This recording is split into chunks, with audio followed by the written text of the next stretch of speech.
Hi hello ಸ್ಪರ್ಧಾರ್ಥಿಗಳೇ, ತಮಗೆಲ್ಲರಿಗೂ ಮತ್ತೊಮ್ಮೆ global education YouTube ಚಾನಲ್ಗೆ ಸ್ವಾಗತ. ನೀವೇನಾದ್ರೂ RPF ಎಕ್ಸಾಮ್ಗೆ ಹೊರಟಿದ್ರೆ ಈ ವಿಡಿಯೋ ಬಹಳ ಅಂದ್ರೆ ಬಹಳ ಹೆಲ್ಪ್ಫುಲ್ ಆಕತಿ. ಒಂದಿಷ್ಟು ಇನ್ಫಾರ್ಮೇಷನ್ಗಳನ್ನ ಕೊಡಾಕತ್ತಿದ್ದೀವ್ರಿ. ಎಲ್ಲರೂ ಬಹಳ ಜನ ಕೇಳತ್ತಿದ್ದೀವ್ರಿ, ಸರ್ ನಂದು ಸಿಟಿ ಇಂಟಿಮೇಷನ್ ಇನ್ನೂ ಆಗಿಲ್ರಿ, ಸಿಟಿ ಇಂಟಿಮೇಷನ್ ಕೊಟ್ಟೇ ಇಲ್ರಿ, ಸಿಟಿ ಬಗ್ಗೆ ಗೊತ್ತಾಗಿಲ್ಲ.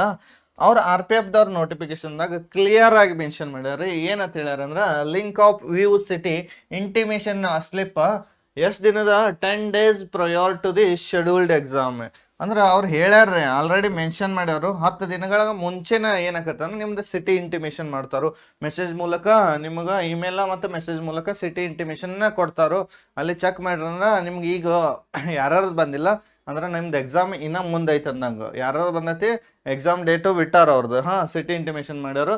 Example suppose example RPF exam ಯಾವಾಗರಿಂದ ಸ್ಟಾರ್ಟ್ ಆಗುತ್ತೆ ಅಂದ್ರೆ 2 ಮಾರ್ಚ್ ದಿಂದ 20 ಮಾರ್ಚ್ ತನ ಎಕ್ಸಾಮ್ ಅದಾವ್ರಿ.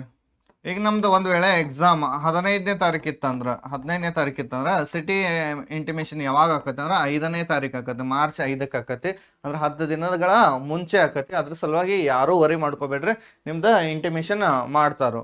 ನೆಕ್ಸ್ಟ್ ಇದು 1ನೇ ಪಾಯಿಂಟ್ ನಿಮ್ಗೆ ಗೊತ್ತಿರ್ಬೇಕಾಗಿದ್ದು.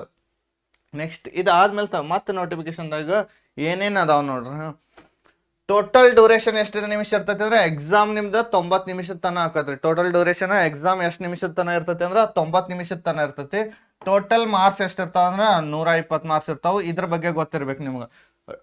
ಎಕ್ಸಾಮ್ 90 ಮಿನಿಟ್ಸ್ ಅಂದ್ರೆ 1.5 ತಾಸಿಂದ ಇರ್ತೈತಿ. ಟೋಟಲ್ ಮಾರ್ಕ್ಸ್ ಎಷ್ಟು ಇರ್ತಾವ ಅಂದ್ರೆ 120 ಮಾರ್ಕ್ಸ್ ಇರ್ತಾವ. ಈ 120 ಮಾರ್ಕ್ಸ್ ಯಾವ ರೀತಿ ಡಿವೈಡ್ ಆಗಿರ್ತಾವ ಅಂದ್ರೆ 50 ಮಾರ್ಕ್ಸ್. ಇದ್ರಾಗ 50 ಮಾರ್ಕ್ಸ್ ಯಾವ ಇರ್ತಾವ ಅಂದ್ರೆ GK ಹಾಗೂ GS ಬಗ್ಗೆ ಇರ್ತಾವ. GK and GS. ಇನ್ನು ಯಾರು ಪೂರಾ GK GS ಬಗ್ಗೆ ಯಾರ್ಯಾರು ಇನ್ನ ನಮ್ಮ ಗ್ಲೋಬಲ್ ಎಜುಕೇಷನ್ ಯೂಟ್ಯೂಬ್ ಚಾನಲ್ದಾಗ ಅಲಾಸ್ ಸರ್ ಆಗಲಿ GK ಬಗ್ಗೆ GS ಬಗ್ಗೆ ಶಿವ್ ಸರ್ದು ಕ್ಲಾಸ್ಗಳು ಅದಾವು, ಅವನ್ನೆಲ್ಲ ಕೇಳ್ರಿ. ಇದಾದ್ಮೇಲೆ 35 ಮಾರ್ಕ್ಸ್ ಮ್ಯಾಥಮೆಟಿಕ್ಸ್ ಇರ್ತೈತಿ. 35 ಅರಿಥ್ಮೆಟಿಕ್ ಮ್ಯಾಥ್ಸ್ ಬಗ್ಗೆ ಇರ್ತೈತಿ. ಅದಾದ್ಮೇಲೆ 35 ಮಾರ್ಕ್ಸ್ ಯಾವ್ದ್ರ ಬಗ್ಗೆ ಇರ್ತೈತಿ ಅಂದ್ರೆ ರೀಸನಿಂಗ್ ಬಗ್ಗೆ ಇರ್ತೈತಿ. ರೀಸನಿಂಗ್ ಇಲ್ಲಿ ರೀಸನಿಂಗ್ ನಿಂಗಪ್ಪ ಸರ್ ಕ್ಲಾಸ್ ಅದಾವ್ರಿ. ಗ್ಲೋಬಲ್ ಎಜುಕೇಷನ್ ಪ್ಲೇ ಲಿಸ್ಟ್ ಐತಿ, ಅಲ್ಲಿ ಹೋಗಿ ಇನ್ನು RPFಗೆ ಯಾರ್ಯಾರು ಪ್ರಿಪೇರ್ ಆಗಕತ್ತೀರಿ ಅವ್ನ ಕ್ಲಾಸ್ ನೋಡ್ರಿ. ಅದೇ ರೀತಿ ಮ್ಯಾಥ್ಸ್ ನನ್ನೂ ಆಗಲಿ ಶಿವ್ ಸರ್ ಕ್ಲಾಸ್ ಅದಾವು, ಅವನು ರೆಫರ್ ಮಾಡತ್ ಹೇಳ್ತನು. ನೆಕ್ಸ್ಟ್ ಇದ್ರ ಬಗ್ಗೆ ಗೊತ್ತಿರಬೇಕು. ನೆಕ್ಸ್ಟ್ ಇಂಪಾರ್ಟೆಂಟ್ ಪಾಯಿಂಟ್ ಏನಂದ್ರೆ, ಒಂದು ಕ್ವಶನ್ಗೆ 1 ಮಾರ್ಕ್ಸ್ ಇರ್ತೈತೆ. ಒಂದು ಕ್ವಶನ್ಗೆ 1 ಮಾರ್ಕ್ಸ್ ಅಂದ್ರೆ ಟೋಟಲ್ ಆಗಿ 120 ಕ್ವಶನ್ ಇರ್ತಾವ, 120 marks. No marks shall be awarded deducted for the question not attempted. ನೀವೇನಾರ ಕ್ವಶನನ್ನು ಅಟೆಂಪ್ಟ್ ಆಗ್ಲಿಕ್ಕೆ ಅಂದ್ರೆ ಅದಕ್ಕೆ ಮಾರ್ಕ್ಸ್ ಕೊಡೋಂಗಿಲ್ಲ, ಕಾಮನ್ ಆಗಿ ಗೊತ್ತಿದ್ದದು. ನೆಕ್ಸ್ಟ್ ಇಂಪಾರ್ಟೆಂಟ್ ಪಾಯಿಂಟ್, ಭಾಳ ಜನಕ್ಕೆ ಒಂದು ಸ್ವಲ್ಪ ಜನಕ್ಕೆ ಗೊತ್ತಿಲ್ಲ.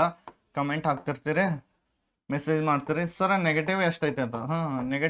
ನೆಗೆಟಿವ್ ಎಷ್ಟೈತೆ ಅಂದ್ರೆ 1.3 ಅಥವಾ 0.33. ಇದರ ಅರ್ಥ ನೀವೇನಾರೇ 3 ತಪ್ಪಾದ ಉತ್ತರಗಳನ್ನ ಹಾಕಿರಿ ಅಂದ್ರೆ, ನೀವೇನಾರೇ 3 ತಪ್ಪಾದ ಉತ್ತರಗಳನ್ನ ಹಾಕಿರಿ ಅಂದ್ರೆ ಒಂದು ಸರಿಯಾದ ಉತ್ತರ ಏನು ಹಾಕಿರ್ತಿರಲ್ಲ ಅದ್ರದ್ದು ಮಾರ್ಕ್ಸ್ ಹೋಗ್ತೈತಿ. ಅದ್ರ ಸಲುವಾಗಿ ನಿಮಗೆ ಕನ್ಫರ್ಮ್ 100% ಇತ್ತಂದ್ರೆ ಅಷ್ಟ ಆನ್ಸರನ್ನು ಮಾಡ್ರಿ. 3 ತಪ್ಪಾದ ಉತ್ತರಗಳಿಗೆ 1 ಮಾರ್ಕ್ಸ್ ಏನಕ್ಕತ್ತೆ ಅಂದ್ರೆ ಸರಿಯಾಗಿದ್ದದ್ದು ಹೋಗ್ತೈತಿ. ಅದ್ರ ಸಲುವಾಗಿ ನೆಕ್ಸ್ಟ್ ಇದಾದ್ಮೇಲೆ there will be negative marks ಆಯ್ತು. Normalisation of marks will be done for the CBT held on multiple shift. Normalisation ಅವ್ರು ಮಾಡ್ಕೋತಾರೆ, ಅದ್ರ ಫಾರ್ಮುಲಾ ಬೇಸ್ಡ್. ಇದಾದ್ಮೇಲೆ the marks scored in CBT shall be counted for short listing the candidate for further ಸ್ಟೇಜ್ಗೆ. Next ಇದಾದ್ಮೇಲೆ ಏನಿರ್ತೈತೆ ಅಂದ್ರೆ physical ಇರ್ತೈತಿ. Physical ಮೆಡಿಕಲ್ಗೆ ಈ ಎಕ್ಸಾಮ್ನಾಗ ನಿಮ್ದು ಇದಿರ್ತೈತಿ. ಟೋಟಲ್ ಆಗಿ 3 ಸಬ್ಜೆಕ್ಟ್ ಇರ್ತಾವೆ. 3 ಸಬ್ಜೆಕ್ಟ್ಗೆ 120 ಮಾರ್ಕ್ಸ್ ಇರ್ತೈತೆ ಅನ್ನೋದು ಆಲ್ರೆಡಿ ಗೊತ್ತೈತಿ ನಿಮ್ಗೆ. ಯಾವ ಸಬ್ಜೆಕ್ಟ್ ಇರ್ತಾವ ಅಂದ್ರೆ ಮ್ಯಾಥ್ಸ್ ಆಗಲಿ GK GS ಇರ್ತೈತಿ. ಅದಾದ್ಮೇಲೆ ರೀಸನಿಂಗ್ ಇರ್ತೈತಿ. ಈ 3 ಸಬ್ಜೆಕ್ಟ್ ಇರ್ತಾವೆ. ಈ 3 ಪ್ರಿಪೇರ್ ಆಗ್ರಿ. ನೆಕ್ಸ್ಟ್ ನೋಡ್ರಿ, ನಿನ್ನೆ ಹಿಡ್ದ ಹಾಲ್ ಟಿಕೆಟನ್ನು ಬಿಟ್ಟಾರ. ನಿನ್ನೆ ಹಿಡ್ದ ಹಾಲ್ ಟಿಕೆಟ್ ರಿಲೀಸ್ ಆಗ್ಯಾವ RPFದು. ಹಾಲ್ ಟಿಕೆಟ್ದಾಗ ಏನಿರ್ತೈತೆ ಅಂದ್ರೆ ಇಲ್ಲಿ ನಿಮ್ಮದು ಫೋಟೋ ಇರ್ತೈತಿ, ನೇಮ, ರಿಜಿಸ್ಟರ್ ನಂಬರ, ರೋಲ್ ನಂಬರ ಈ ರೀತಿ ಇರ್ತೈತಿ. ನೀವು ಏನು ಮಾಡ್ಬೇಕು ಅನ್ನೋದು ಇಲ್ಲಿ ಇಂಪಾರ್ಟೆಂಟ್. ಈ ರೀತಿ ಹಾಲ್ ಟಿಕೆಟ್ ಇರ್ತೈತಿ. ಇಲ್ಲಿ ಇನ್ವಿಜಿಲೇಟರ್ ಸಹ ಇರ್ತೈತಿ. ನಿಮ್ದು ಕ್ಯಾಂಡಿಡೇಟ್ ಸಿಗ್ನೇಚರ್ ಮೊದಲೇ ಮಾಡ್ಕೊಂಡು ಹೋಗ್ಬೇಡ್ರಿ, ಅಲ್ಲಿ ಮಾಡಿಸ್ತಾರೆ. ಅಲ್ಲಿ ಪ್ರೊಸೆಸ್ ಏನೇನು ಇರ್ತೈತೆ ಅಂತ ಹೇಳ್ತೀನಿ. ಈ ಕಾಲ್ ಲೆಟ್ರ್ದಾಗ ನೆಕ್ಸ್ಟ್ ಈ ಥರ 2 ಇದು ಇರ್ತೈತೆ. ನೆಕ್ಸ್ಟ್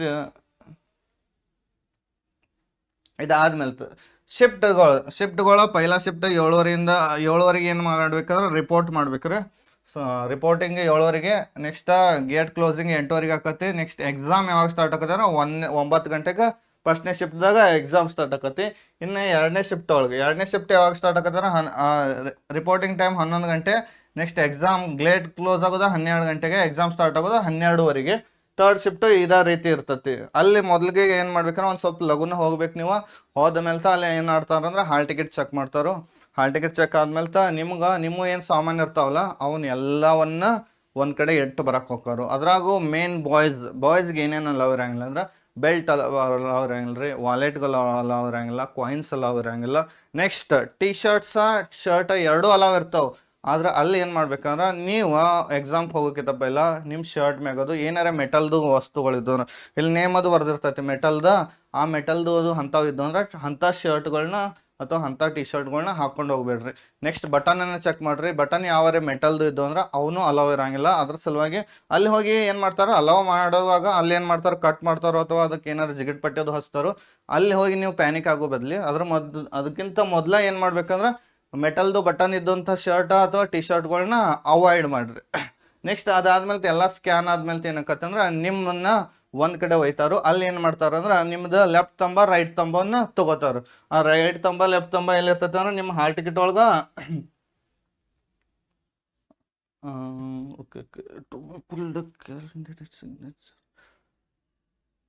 ಇಲ್ಲಿ ಲೆಫ್ಟ್ ತಂಬನ್ನ ಇದು ಮಾಡಿರ್ತೈತಿ, ಇಲ್ಲಿ ರೈಟ್ ತಂಬನ್ನ ಕರೆಕ್ಟಾಗಿ ಅಲ್ಲಿ ತಂಬ ಇಂಪ್ರೆಷನನ್ನು ತಗೋತಾರೋ. ನೀವೇನು ವರಿ ಮಾಡ್ಕೋಬೇಡ್ರಿ. ಅದಾದ ನಂತರ ಇನ್ನೇನೈತೆ ಅಂದ್ರೆ please paste here colour photograph same as uploading at the time of application ಹಾಕುವಾಗ ಯಾವ ಫೋಟೋನ ಅಪ್ಲೋಡ್ ಮಾಡಿರ್ತಿರಲ್ಲ ಅಂಥ ಒಂದು 2 ಫೋಟೋ ಕಾಪಿನ ಒಯ್ಬೇಕಾಕತಿ. ಇಲ್ಲಿ ಸೇಮ್ ಅದೇ ರೀತಿ ಇದ್ದದನ್ನು ಹಚ್ಬೇಕಂದ್ರೆ ಇಫ್ ಪಾಸಿಬಲ್ ಇತ್ತಂದ್ರೆ ನಿಮ್ಮ ಮತ್ತೆ ಆ ಫೋಟೋ ಸಿಕ್ತಿತ್ತಂದ್ರೆ ಆ ಫೋಟೋನ ಪೇಸ್ಟ್ ಮಾಡ್ರಿ. ಮೊದಲೇ ಮಾಡ್ಕೊಂಡು ಹೋಗ್ಬೇಡ್ರಿ, ಅಲ್ಲೇ ಪೇಸ್ಟ್ ಮಾಡ್ತಾರ ಅವ್ರು. ಒಂದು ವೇಳೆ ಇರಲಿಲ್ಲ ಅಂದ್ರೆ ನಡೀತೈತೆ, ಇರಲಿಲ್ಲ ಅಂದ್ರೂ ನಡೀತೈತೆ, ಬೇರೆ ಫೋಟೋ ನಡೀತೈತೆ. ಆದ್ರೆ ಅವ್ರ ರೂಲ್ ಹೇಳ್ಯಾರಂದ್ರೆ ನಿಮ್ಗೆ 99% ಟ್ರೈ ಮಾಡ್ರಿ. ಅದ ಫೋಟೋ ನೀವೇನು ಅಪ್ಲೋಡ್ ಮಾಡಿರ್ತಿರಲ್ಲ ಅಪ್ಲಿಕೇಶನ್ ಹಾಕುವಾಗ ಅದ ಫೋಟೋನ ಒಯ್ಯಕ್ಕೆ ಟ್ರೈ ಮಾಡ್ರಿ. ಒಂದು ವೇಳೆ ಇರಲಿಲ್ಲ ಅಂದ್ರೆ ಬೇರೆ ಫೋಟೋ ಹೆಸರು ನಡೀತೈತೆ. ನೆಕ್ಸ್ಟ್ ಇಷ್ಟು ಪ್ರೊಸೆಸ್ ಆದ್ಮೇಲೆ ನೆಕ್ಸ್ಟ್ ಏನು ಮಾಡ್ತಾರಂದ್ರೆ Aadhaar card PAN card 2 document ಭಾಳ ಇಂಪಾರ್ಟೆಂಟ್. ಇಲ್ಲೇ ಮೆನ್ಷನ್ ಮಾಡ್ಯಾರ ಅವ್ರು ಯಾವ ಡಾಕ್ಯುಮೆಂಟ್ನು ಒಯ್ಬೇಕತ್ತ. the call letter is to be submitted for the verification at the time of test. at least 2 original documents ಇರ್ಬೇಕಂತ ಹೇಳೋರಿ. ಅಟ್ ಲೀಸ್ಟ್ 2 ಡಾಕ್ಯುಮೆಂಟ್ ಇರ್ಬೇಕಂತ ಹೇಳೋರು. ಒಂದು ವೋಟರ್ ಕಾರ್ಡರ್ ಇರ್ಬೋದು, ಆಧಾರ್ ಕಾರ್ಡ್ ಇರ್ಬೋದು. ನೆಕ್ಸ್ಟ್ ಪ್ರಿಂಟೇಬಲ್ ಆಧಾರ್ ಕಾರ್ಡು ನಡೀತೈತೆ ಅಂತ ಹೇಳೋರು. ಅದಾದ್ಮೇಲೆ ಪ್ಯಾನ್ ಕಾರ್ಡ. ನೆಕ್ಸ್ಟ್ ಈ ರೀತಿ ಒಂದಿಷ್ಟು ಫೋಟೋ ಕಾಪಿಗಳು ID ಪ್ರೂಫ್ ಅದಾವು.